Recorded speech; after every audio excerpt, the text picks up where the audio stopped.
The champagne glass shattered against the polished obsidian floors of the Victory Hall, its crystalline fragments catching the light of 3 setting suns. Supreme Commander Vexthar didn't pause his speech. If anything, the sound of breaking glass only added emphasis to his words. "The last Nexian stronghold has fallen," he announced, his scaled hands gripping the podium. His inner membranes flickered with pride as he gazed out at the assembled dignitaries. "After 1,000 years of conflict, after generations of sacrifice, I stand before you today to declare, the war is over." The assembled crowd erupted in thunderous applause. Representatives from every sector of hegemony space had gathered for this historic moment. Their bioluminescent markings pulsed with joy, creating waves of light that rippled through the grand hall. Deep below the celebration, in the secure archive sector, Junior Archivist Kreelaw's hands trembled as she reviewed the recovered Nexian data fragments. The neural interface hummed against her temples, feeding information directly into her mind. Most of it was corrupted: battle plans, civilian evacuation protocols, weapons schematics, all useless now that victory was assured. But one file caught her attention. The quantum signature was different from the others, encrypted with a method she'd never encountered. It took her systems 3 attempts to decrypt it, and when the holographic display finally stabilized, she found herself watching the last recorded meeting of the Nexian High Council. The timestamp made her blood run cold. This wasn't from the final battle, as she'd expected. This meeting had taken place 2 years before the hegemony's victory. The recording showed the Nexian Council chamber, its bioorganic architecture, a stark contrast to the hegemony's crystalline preferences. 7 council members sat around a circular table, their iridescent scales dulled with stress. But it was the 8th person in the room that made Kreelaw's breath catch. A being she'd never seen before. Bipedal, clothed in a dark uniform adorned with unfamiliar insignia. The neural interface identified the species as human and the individual as Admiral Jessica Thompson, Earth Fleet Command. "The weapons you've requested are ready," Thompson was saying, her alien features set in what Kreelaw's xenobiology training suggested was determination. "But our analysis suggests conventional warfare won't be enough. The hegemony's computational superiority gives them an edge in traditional space combat." The head counselor leaned forward. "Then what do you propose, Admiral?" Thompson's lips curved upward. "Let them think they've won. Your people have fought bravely for a millennium, but you've also taught them to expect certain patterns. We'll use that against them. Every defeat will be carefully orchestrated, every retreat calculated. When they believe victory is absolute, when they begin to dismantle their wartime infrastructure." She paused, and Kreelaw felt a chill despite the archive's regulated temperature. "That's when we strike." The recording ended abruptly, pixelating into quantum static. Kreelaw sat motionless, her mind racing. Above her, she could hear the muffled sounds of celebration continuing. She had to warn them. This wasn't victory, it was a trap. She compiled her findings with trembling hands, marking it for immediate attention from High Command. The response came back almost instantly. Request denied. Assessment: paranoid interpretation of corrupted data. Recommendation: report for psychological evaluation. Kreelaw stared at the rejection notice, her bioluminescent markings pulsing with anxiety. She knew what she'd seen. The humans, whoever they were, had helped the Nexians plan this deception. But why? What could this unknown species gain from such elaborate strategy? As if in answer to her unspoken question, her system chimed. One last fragment of the recording had been recovered. Admiral Thompson's voice filled her small office one final time. "We'll be ready when you need us. And by then, the hegemony will learn why Earth's history calls us the apex predator." In the Victory Hall above, Supreme Commander Vexthar raised another glass. "Let the dismantling of our wartime production begin. The age of peace is upon us." The crowd cheered again, none of them aware that somewhere in the darkness between stars, humanity was watching, waiting, and preparing to demonstrate why assuming victory too soon would be the hegemony's final mistake. Commander Michael Reynolds watched the hegemony's victory parade through his ship's quantum sensors, his expression unreadable in the dim light of the bridge.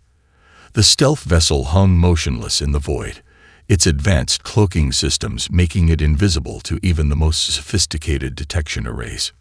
"Quite a party they're throwing themselves," Lieutenant Sarah Martinez commented from her station, fingers dancing over the holographic controls. Their entire defense fleet is in orbit for the ceremony. Shields down, weapons cold. Reynolds allowed himself a small smile, celebrating a victory they haven't actually won yet. Status of the quantum network. "All Nexian transmitters are showing green, Commander. They never found them. Probably didn't even know to look for them. These things have been buried under their cities for months, waiting for our signal." Reynolds straightened in his command chair. The moment they'd spent years preparing for had finally arrived. "Begin Operation Phoenix. Authorization code. Earth remembers." Martinez initiated the broadcast sequence. Across 1,000 occupied worlds, quantum transmitters that had laid dormant beneath hegemony control stations hummed to life. The signal was virtually undetectable, using principles of physics the hegemony hadn't even discovered yet. In his private quarters aboard the hegemony flagship, General Zax's meditation was interrupted by an urgent alert from his personal AI system. As the head of military intelligence, he'd programmed it to monitor for patterns that others might miss. "Report," he commanded, his scaled fingers tightening on his desk. The AI's holographic display materialized, showing a complex web of energy signatures. "Anomalous quantum fluctuations detected across multiple sectors, General. Pattern suggests coordinated activity, but source cannot be identified." Zax studied the data, his inner membranes flickering with concern. He'd seen something like this before, in the final days of certain Nexian strongholds, just before they'd launched devastating counterattacks that had seemed to come from nowhere. "Cross-reference with historical battle data," he ordered. "Analysis complete," the AI responded. 87% similarity to Nexian quantum signatures from the Battle of Starfall Point. However, these signatures show significantly advanced characteristics beyond known Nexian capabilities. Zax immediately requested an emergency session with the War Council, but when he arrived at the council chamber, he found most of the seats empty. Those few members who had bothered to attend looked at him with barely concealed annoyance. "General Zax," Supreme Counselor Vexthar said, his tone dripping with condescension, "you interrupt our victory celebrations with claims of mysterious signals." "Not just signals, Supreme Counselor. Evidence of coordinated quantum activity across every conquered Nexian world. Something is coming." "The war is over, General," another council member interrupted. "The Nexians are defeated. Their fleet is destroyed. Their worlds are under our control. Perhaps you've grown too accustomed to seeing threats in shadows." Back on the stealth ship, Reynolds received confirmation that the quantum network was fully activated. "Send the second signal," he ordered. Martinez transmitted the coded message that would reach every Nexian resistance cell. "The wings of the Phoenix rise at dawn." "Sir," Martinez called out suddenly, "we're picking up increased chatter from Hegemony Command. Someone named General Zax is trying to raise alarms about our quantum signatures." Reynolds nodded thoughtfully. "Smart one, that general. Too bad his people won't listen. How long until the fleet arrives?" "The Earth fleet will emerge from quantum space in exactly 12 hours. All ships report ready for combat operations." "Good." Reynolds stood, walking to the forward viewport. In the distance, he could see the hegemony's capital world glittering like a jewel. "You know, Lieutenant, there's an old saying from Earth. Pride comes before a fall. The hegemony thought this war was about brute force, about who had the biggest fleet, the strongest weapons. They never understood that warfare is about intelligence, patience, and timing." He turned back to his crew, his eyes reflecting the starlight. "Send one final message to Earth Command. The board is set. Operation Phoenix is about to show the galaxy why humans have survived every catastrophe our world could throw at us. We don't just fight wars. We master them. The Hegemony Border Outpost Sentinel-6 had monitored the same sector of space for 300 years without incident. Tonight, everything changed. "Sir," the sensor operator's voice cracked with uncertainty. "I'm detecting something impossible." Station Commander Vixel moved to the operator's station, his bioluminescent patterns dimming with concern. "Specify impossible." "The void is wrong." The operator adjusted his instruments. Like space itself is being bent. No energy signatures, no radiation, just.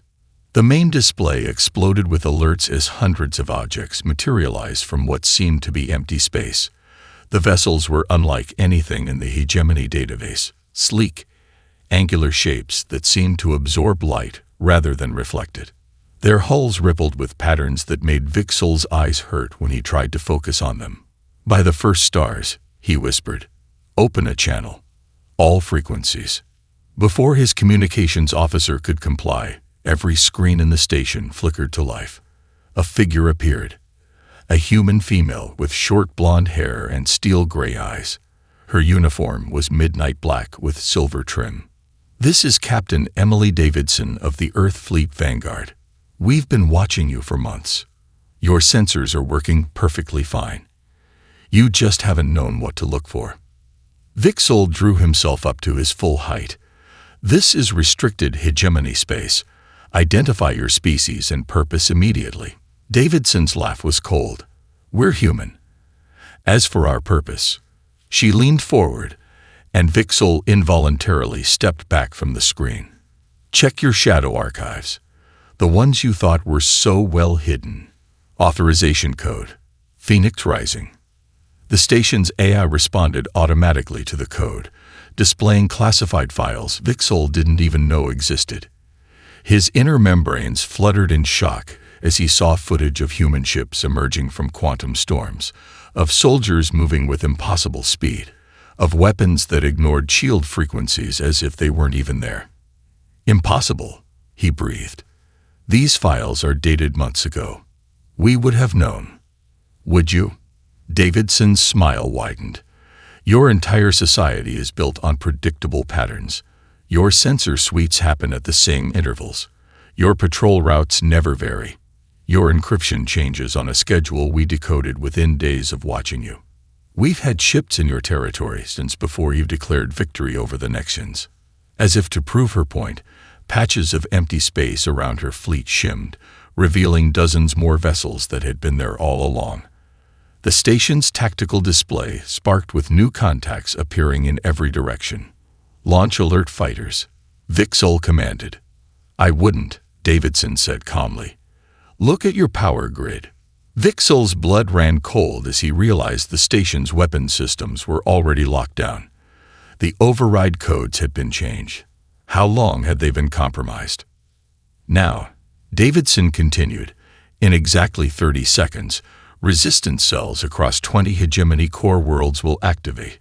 Your orbital defense networks are already under our control. Your ground-side installations have been infiltrated. This isn't the beginning of our attack, Commander Vixel. This is the end of our preparation." She checked something off-screen. "Oh, and you might want to evacuate your station. We've taken the liberty of reprogramming your reactor. Don't worry. We've left you enough time to reach the escape pods. We're not monsters after all. We're just very, very good at winning wars." Alarms blared as the station's reactor began its overload sequence. As Vixel and his crew raced for the escape pods, he realized with dawning horror that this had never been about the Nexian War at all. The humans hadn't just been waiting for the right moment to strike. They'd been systematically dismantling the hegemony's defenses for months, perhaps years. From her command chair, Captain Davidson watched the station's evacuation. "All ships, execute Operation Shadowfall. Let's show the hegemony why Earth's predators learn to hunt in the dark." Across hegemony space, the carefully orchestrated chaos began. 1,000 years of empire were about to meet humanity's mastery of asymmetric warfare, and the galaxy would never be the same. Lieutenant James Cooper sat in the garden of the Hegemony's Central Command, wearing the shape-shifted appearance of a maintenance worker. His quantum-enhanced camouflage suit had perfectly mimicked the bioluminescent patterns of the native species for the past 6 months. Not a single soul had questioned his presence, just another servant tending to the pristine grounds of the elite. His neural implant buzzed. Operation Phoenix is live. Cooper's lips curved into a slight smile as he continued pruning the alien foliage. Around him, other disguised human operatives received the same signal. They had infiltrated every level of hegemony society. Maintenance workers, data clerks, even personal assistants to high-ranking officials. "Command Actual, this is Shadow Spider Lead," he subvocalized. "All cells report ready. Awaiting execution order." Inside Central Command, Senior Administrator Lex Tull reviewed the morning's security reports. Something felt wrong, but she couldn't quite place it. The maintenance staff had been extraordinarily efficient lately. The data systems were running at peak performance, and the lights went out. When the emergency systems kicked in 3 seconds later, Lex Tull found herself staring at a completely different operations center. The holographic displays showed unfamiliar symbols. The security barriers had sealed, trapping most of the command staff in their sections. And her personal assistant stood before her, his bioluminescent patterns melting away to reveal pale human skin. Security breach. She managed to shout before Cooper's neural disruptors silenced her vocal cords. "I apologize for the deception, Administrator," Cooper said, his voice genuinely respectful. "You've been an excellent supervisor. Unfortunately, this facility is now under Earth's control." Throughout the complex, similar scenes played out as human operatives revealed themselves. Their quantum-enhanced bodies moved with devastating speed and precision, neutralizing resistance before it could form. Years of evolution on a high-gravity death world had gifted humans with natural advantages that their technology only amplified. In the security center, Officer Caxui watched in horror as camera feeds showed humans emerging from every department. Their movements were wrong, too fast, too fluid. One operative lifted a security barrier that normally required hydraulic assistance, their enhanced muscles making it look effortless. "How did they hide among us?" he whispered. "Practice," came a voice behind him. Caxui spun to find another human, Lieutenant Sarah Mitchell, sitting at the master control station. Earth's special forces spend years learning to infiltrate alien societies. Your species relies so heavily on bioluminescent signals that once we cracked that code, mimicking your mannerisms was simple. She gestured at the screens showing chaos erupting across the facility. Right now, similar operations are unfolding in every major hegemony installation. We've had teams in place since before your victory over the Nexians. Cooper's voice crackled over the comm system. Central Command secured. Initiating Phase 2. Across the planet, hidden quantum transmitters activated. The hegemony's mighty defense grid, the product of 1,000 years of technological advancement, began to turn against them. Orbital platforms reoriented, ground-side weapons powered down, and communication networks fragmented. In the garden where it had all started, Cooper looked up at the darkening sky. The Earth fleet would arrive soon, but they would find no opposition. The hegemony's greatest fortress had fallen without a single shot being fired. "Status report," he commanded. "All primary targets secured," Mitchell responded. "Casualty count, 0. The neural disruptors worked perfectly, temporary paralysis only. No permanent damage." Cooper nodded with satisfaction. This was humanity's true strength, not just our ability to fight, but our capacity to win without destruction when possible. The hegemony had built their empire on overwhelming force. They never understood that true power lay in precision, patience, and the ability to become the shadow your enemy never thought to fear. "Send word to Fleet Command," he ordered. "The spider's web is complete. The hegemony's heart is ours." In orbit, the first quantum rifts began to appear as Earth's warships emerged from their dimensional transit. They would find their hardest work already done, thanks to the silent warriors who had paved the way with nothing but cunning, technology, and humanity's age-old talent for adapting to any challenge. Colonel Amanda Winters stood before the captured Hegemony High Command, her combat armor's stealth systems deactivated to reveal its true form. The assembled alien leaders watched with a mixture of fear and fascination as the quantum reactive plating shifted from perfect camouflage to its natural midnight blue. "You're wondering how we did it," she said, pacing the length of the conference room. "How a species you'd never heard of dismantled your defenses from within. The answer is simple. We learned from every mistake you made fighting the Nexians." She gestured, and Dr. Robert Mitchell stepped forward, his science officer's uniform bearing Earth's Phoenix emblem. The holographic display activated, showing footage of Hegemony ships attacking Nexian worlds. "Each time you attacked a Nexian stronghold," Mitchell explained, "we were watching. When your plasma cannons breached their shields, we analyzed the frequency patterns. When your ships broke their defense lines, we studied your tactical algorithms. Every victory you celebrated was a lesson you unknowingly taught us." The Supreme Commander of the Hegemony, still bearing the neural restraints that prevented his bioluminescent signals, spoke with barely contained rage. "Impossible. Our technology is the product of 1,000 years of advancement. No primitive species called primitive." Mitchell laughed, but there was no humor in it. "Let me show you something." The hologram shifted to show Earth, a world that made several Hegemony leaders recoil. Active volcanoes, massive storms, tectonic shifts, and extreme temperature variations painted a picture of a planet that should have been uninhabitable. "This is where we evolved," Winters continued. "A death world by your standards, where you developed in stable environments. We survived ice ages, supervolcanoes, and our own nuclear wars. We didn't just develop technology. We were forced to innovate or die." She activated her armor's external fields. The Hegemony leaders watched in shock as their sensors showed zero energy readings despite the obvious power coursing through the suit. "Your plasma weapons rely on predictable energy patterns. Our quantum shields don't just block them. They redirect the energy into our own systems. Your targeting computers can't lock onto our ships because we don't exist in normal spacetime when we don't want to. Your AI battle networks can't predict our strategies because we designed them to be inherently unpredictable." Mitchell brought up another display, this one showing the gradual retreat of Nexian forces over the past 2 years. Every Nexian defeat was choreographed. Their apparent desperation was a carefully crafted performance. While you celebrated your victories, we were installing quantum transmitters in your conquered territories. While you dismantled your wartime production, we were positioning our assets. "And now," Winters said, "we're going to show you why Earth's military doctrine is different from anything you've encountered. Your species fights to conquer.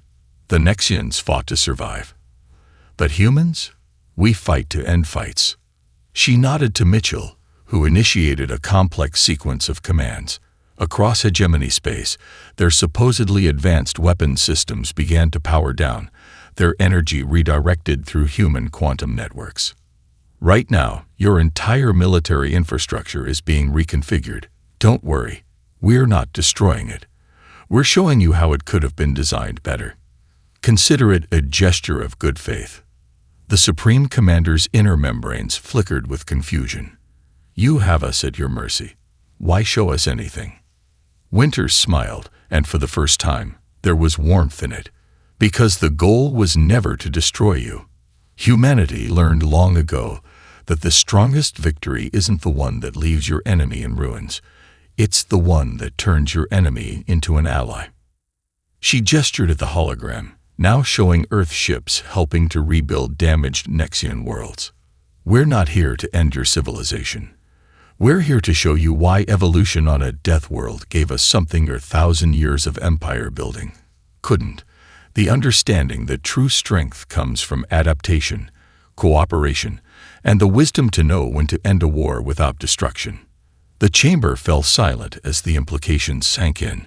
Humanity hadn't just defeated them.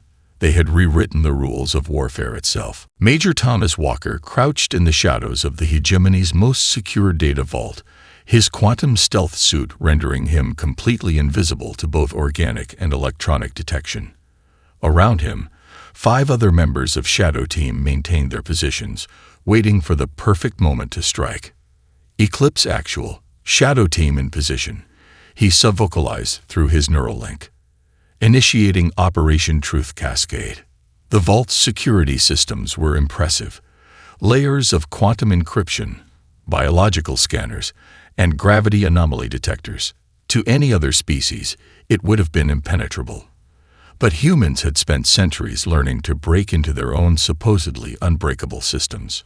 Deploying quantum spiders, Lieutenant Rebecca Chen whispered from her position. Microscopic robots, inspired by Earth's most efficient hunters, crawled through the facility's power conduits. They weren't trying to disable security. They were going to make it work for them. Walker checked his chronometer. Mark in 3, 2, 1. Every screen in the facility suddenly flickered to life, displaying classified footage from the Nexian War. But it wasn't the sanitized version the hegemony public had seen. This was the truth. Devastating casualties, destroyed civilian centers, and the systematic elimination of entire species that had allied with the Nexians. Security breach in progress. The alarm blared, but it was too late. The quantum spiders had already infiltrated every system, ensuring the footage would play on every device in hegemony space. "Sir," Sergeant Marcus Peters called out, "we've got company." Elite Guard, full combat loadout. Walker smiled beneath his stealth mask. Right on schedule. Execute Pattern Delta. The Elite Guard burst into the vault, their plasma rifles humming with deadly energy. They found themselves firing at shadows that moved like liquid darkness, their shots passing through targets that seemed to exist in multiple places at once. "Your weapons rely on hitting things that exist in normal spacetime," Walker announced, his voice coming from everywhere and nowhere. "We stopped fighting that way after our first interstellar war." One of the guards, more observant than the others, noticed something strange. "Sir, they're not attacking us. They're downloading your entire historical database." Walker appeared behind them, now visible but clearly untouchable as their weapons passed harmlessly through his quantum-shifted form. "Exactly. This isn't a raid. It's a revelation." Throughout the facility, similar scenes played out. Human operators moved like ghosts through solid walls, their quantum technology making mockery of physical barriers. But they weren't destroying. They were revealing. "Citizens of the hegemony," Walker's voice broadcast across all frequencies, "your leaders have hidden the true cost of their 1,000-year war. Today, we show you what victory really looks like." The quantum spiders had done more than just breach security. They had created an unbreakable quantum-encrypted channel to every communication device in hegemony space.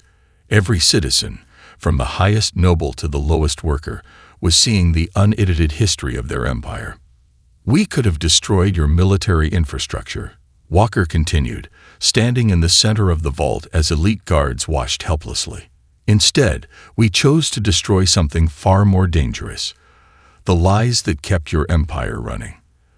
Lieutenant Chen's voice came through his neural link. "Sir, quantum network is at 100% saturation. Every database has been copied and distributed. They can't stop the truth now." Walker nodded. "Shadow Team, phase shift. We're done here." The human operators seemed to melt into the shadows, their quantum drives bending light and space around them.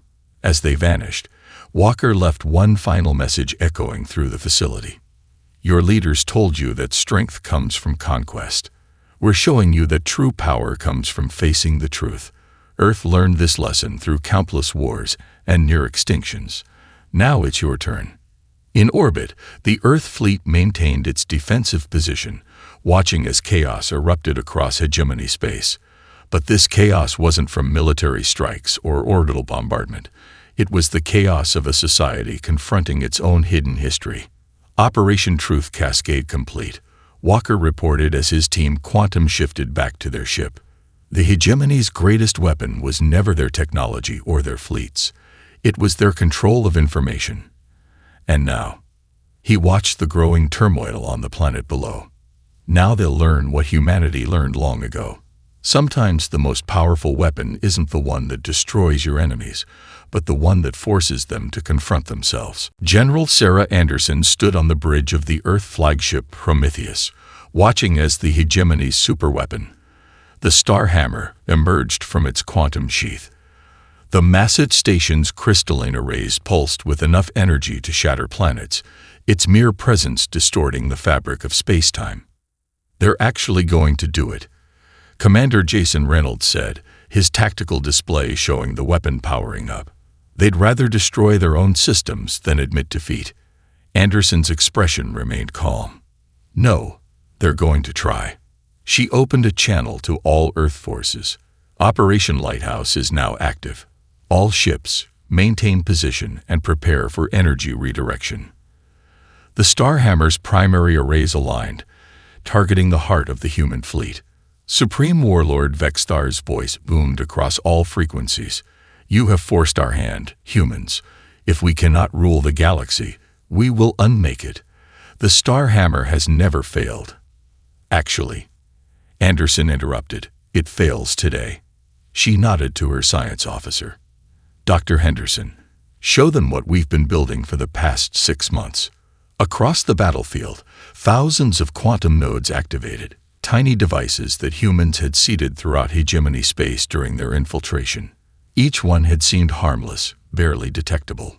Together, they formed a vast energy redistribution network. The Starhammer works by channeling massive amounts of quantum energy, Dr. Henderson explained over the open channel. But energy, like everything else in this universe, follows patterns. We've spent months studying those patterns, learning how to redirect them. The Starhammer fired, its beam of unimaginable power lancing toward the Earth fleet. But instead of destruction, something extraordinary happened. The energy scattered, caught in a web of quantum nodes that bent and twisted it like light through a prism. "Impossible," Vexthar roared. "No technology can deflect the Starhammer's power." Anderson's voice was steady. "We're not deflecting it. We're reshaping it. You never understood what made humans different, did you? While you built bigger weapons, we learned to turn energy itself into an ally." The redirected power from the Starhammer began to flow through the quantum network, following paths that human scientists had carefully calculated. Instead of destruction, it became creation, repairing damaged worlds, restoring shattered ecosystems, even powering new defensive systems that would prevent such weapons from ever being used again. "Your own histories showed us the way," Henderson continued. "Every time you used the Starhammer, it left quantum echoes. We learned to read those echoes, to understand the fundamental forces you were trying to control. But where you saw only a weapon, we saw potential." On the tactical display, the Starhammer's energy reserves began to deplete rapidly. Vexthar's voice turned desperate. "Stop this. You're destroying our greatest achievement." "No," Anderson corrected. "We're fulfilling its greatest potential. Look at your sensors. Look at what that energy is actually doing." Across hegemony space, the diverted power was transforming devastated worlds into gardens, turning dead zones into cradles of new life. The quantum network wasn't just redirecting energy. It was using it to heal the scars of 1,000 years of warfare. "This is why we waited," Anderson explained. "Why we spent months seeding your systems with quantum nodes. We didn't want to destroy your superweapon. We wanted to show you what it could have been all along." The Starhammer's light began to fade, its power thoroughly drained and transformed. In its place, a new network of quantum matrices glowed softly, promising protection rather than destruction. "Your weapon is now part of a galaxy-wide defense grid," Anderson announced. "One that will prevent any single power from ever threatening wholesale destruction again. You tried to unmake creation. We've just shown you how to serve it instead." She turned to her crew, their faces illuminated by the soft glow of transformed energy. Send word to Earth Command. The last gambit is complete. The galaxy's greatest weapon has become its greatest shield. In the silence that followed, even Vexthar seemed to understand.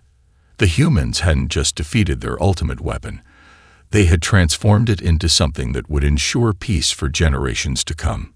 It was the final proof that humanity's greatest strength wasn't in destruction, but in reimagining what was possible. Admiral William Harrison walked through the newly constructed Galactic Council chamber on Earth, his footsteps echoing off walls that incorporated architectural elements from every major species.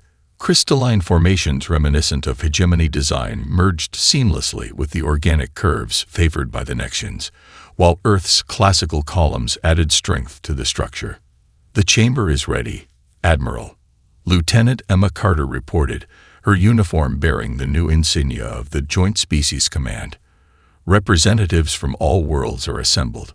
Harrison nodded, taking a moment to appreciate the symbolism. 3 months ago, this room had been a war planning center.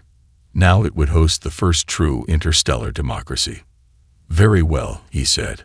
"Let's show them why Earth chose to be peacekeepers instead of conquerors." The chamber doors opened to reveal a sight unprecedented in galactic history. Hegemony nobles sat beside Nexian council members, while representatives from dozens of formerly subjugated species occupied seats of equal prominence. Above them all, a network of quantum matrices hummed softly, the transformed power of the Starhammer now serving as the guardian of peace. "Distinguished representatives," Harrison began, "we gather today not to celebrate victory, but to ensure it never becomes necessary again." He activated the central holographic display, showing the new defensive grid that spanned the galaxy. The same technology that could have destroyed worlds now protects them. But hardware alone cannot maintain peace. That requires something far more precious: understanding.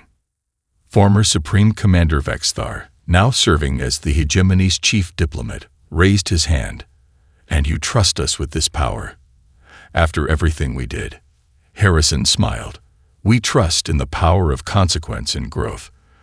The quantum network isn't just a defensive grid, it's a reminder. Every time its energy flows, it carries the echo of what could have been. Every world it protects bears witness to the choice between destruction and creation." Dr. Rebecca Chen, Earth's chief xenologist, stepped forward. "Our studies show that each of our species evolved to fill different niches. The hegemony's gift for organization, the Nexians' innovative biotechnology, humanity's adaptability. Together, they form something greater than their parts." "But how can we be sure this peace will last?" asked a Nexian representative. "How do we prevent another 1,000 years of war?" Harrison's response was measured. "By understanding that peace isn't a destination, it's a practice. Earth's history taught us that the strongest alliances are forged not in victory, but in the conscious choice to end cycles of violence." He gestured to the quantum matrices overhead. "These aren't just defensive systems. They're a communication network, a trading platform, a cultural exchange medium. Every time you use them, you're not just transmitting data, you're sharing understanding." The chamber fell silent as a new hologram appeared. Earth, scared by its own wars, but healing, growing, evolving. "This is our home," Harrison continued. "A death world that taught us the ultimate lesson: survive or adapt. We chose to adapt. Now we offer that same choice to the galaxy." One by one, representatives rose to their feet. The signing ceremony that followed wasn't just a formality, it was a transformation. Each signature added to the quantum network's complexity, weaving a web of commitment that would bind the galaxy together. "The Galactic Council is now in session," Harrison announced as the final signature was recorded. "Let it be known that on this day, we chose to be something more than conquerors or conquered. We chose to be architects of peace." As the chamber erupted in applause, Lieutenant Carter approached Harrison. "Sir, Earth Command is asking, what now?" Harrison looked out at the assembled representatives, former enemies becoming allies, old wounds beginning to heal. Now we do the hard part. We proved that humanity's greatest victory wasn't winning the war. It was knowing how to end it. And we keep proving it, every day, for as long as it takes. The quantum matrices pulsed with transformed energy, their light touching every face in the chamber. In that glow, there were no more hegemony or Nexians or humans, just architects of a future that would be built not on conquest, but on the hardest victory of all, the victory of understanding over fear, of growth over stagnation, of peace over the easy temptation of power. The war was over. The real work was just beginning.